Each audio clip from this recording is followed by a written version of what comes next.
ketiga, pembacaan salawat kepada baginda Rasulullah sallallahu alaihi wasallam.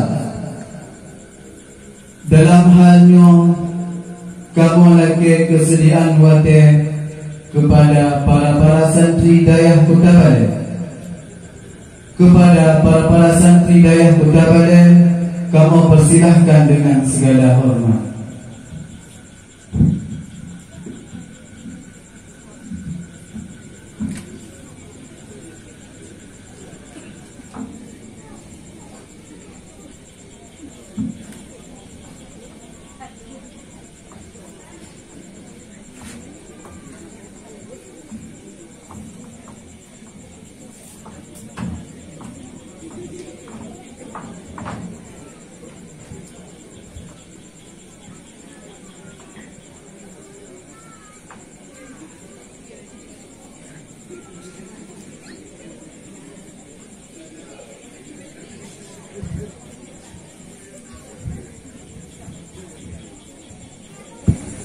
Assalamualaikum warahmatullahi wabarakatuh.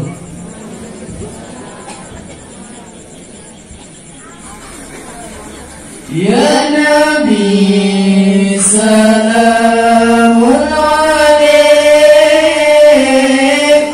Ya Rasul salamun alaik, Ya Habib salamun alaik, salawatullahi alaik. Ya Habib salamun alaik,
terima kasih kita ucapkan kepada para santri dayah Kota Balen yang kali dibacakan salawat kepada baginda Rasulullah sallallahu alaihi wasallam.